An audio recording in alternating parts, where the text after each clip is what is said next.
Hi everyone, welcome to another video, and today I'm back in Luanda and we are going to talk about some essentials for anyone planning to visit Luanda. So let's start.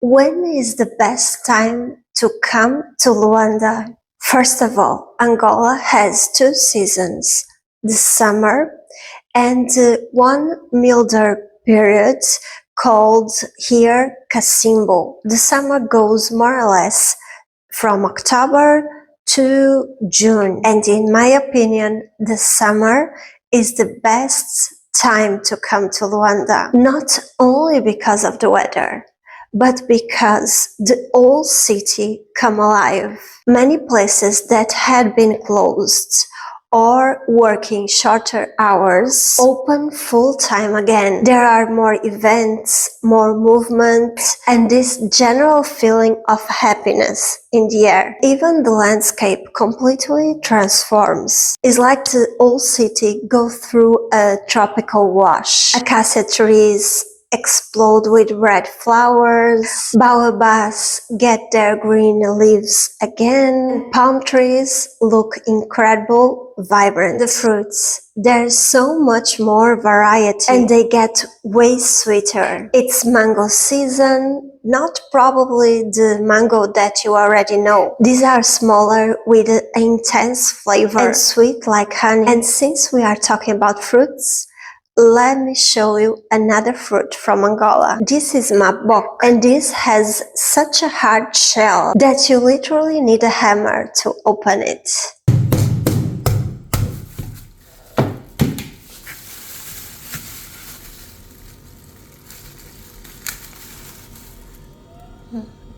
This is maboka, very good flavor.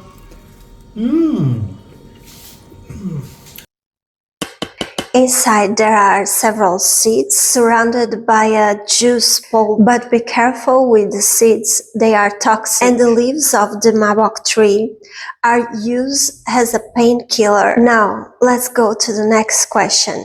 Do you need a visa to visit Luanda? And probably you won't.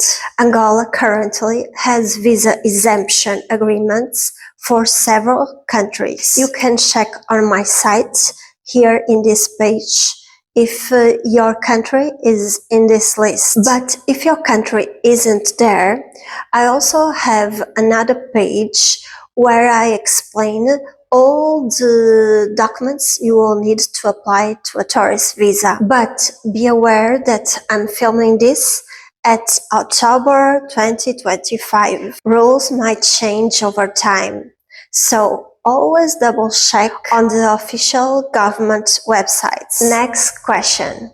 Where to stay?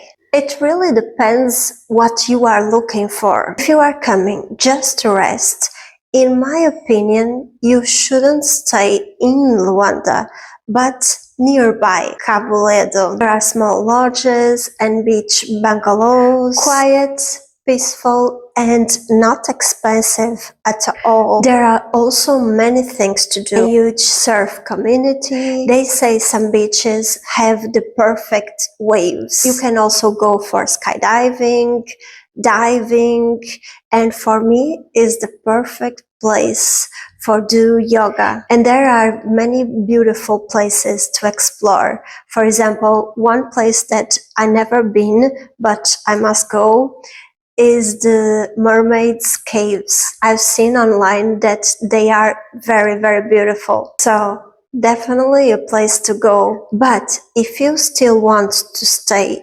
really in Luanda, but you also want the beach atmosphere, you also have Musulu and the Ilha, that in English is island. Musulu has amazing resorts. It's a bit pricier than Cabo Ledo, but nothing too much. And maybe you already hear about Musulu because there's an Angolan song that became international famous that talks about Mosul parties. I can put the music here, but if you want to listen, just search for Adrena no Musulu. Well, but back to the topic. Musulu is a good option. You will have the parties, but you also have the relaxed atmosphere. Ilha, you also have a lot of places to stay there, and you have the beaches and a lot of terrace, but you have to be aware that there are a lot of bars. If you come to relax, not the place for that, but for animation is the perfect place. Other good places, but not to be on the beach. You also have the Luanda Bay, you have Miramar, Talatona, Alvalade. These places also have pretty good places, but the prices, I won't lie, they are very expensive. And now let's go to another question. What to see in Luanda? And once again, I will talk about the places that I really like.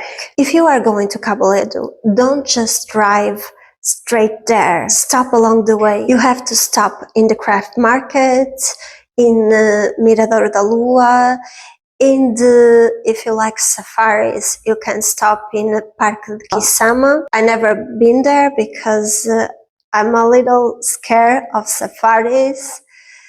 And then you can stop in Mangaish. In English means mangroves, exactly because of that, because there are a lot of mangroves. You could also go for a boat ride in the Kwanza River. There you will see that there are plenty of places to enjoy the nature and relax if you want it. But if you want to stay in the city, you should go to Fortaleza de São Miguel, not only because you will know the history of Angola, but also because you have a beautiful view of Luanda. You should also go to Palácio de Ferro, Iron Palace. They say that was built by Gustav Eiffel and is pretty beautiful outside.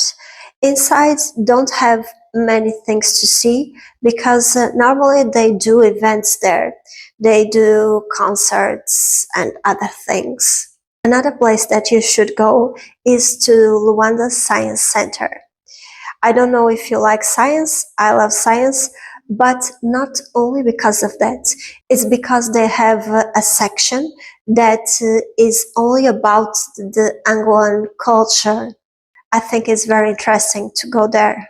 And of course, you should walk in the Bay of Luanda and walk in the Ilha. And now some important things you should know about Luanda and about Angola in general. Angola has been gradually open more and more to tourism, but only recently has started to invest more in this area. One example is the tourism visa exemption for 85 countries. Another is also the construction of the new airport, but for now is only TAG, the national airline that already is doing their international flights from there. I think it's because the other companies, they still want some time to adapt because the new airport is far away from the center of Luanda. But with time, every airline will start operating there. And there are many plans for tourism investment here in Angola. For example, there will be a Sheraton on the Luanda Bay. Another project is a resort nearby the Ilha of Mosul that will be a very luxurious resort. And there's an ambitious project about 50 kilometers north of Luanda that is called the Mini Dubai. and developed by the same that did the famous Dubai. And the idea behind that is to be a futuristic place, but with Angola tropical charm. And of course, these are only some examples, but there's so much happening because Angola has enormous potential and is extremely rich in natural resources.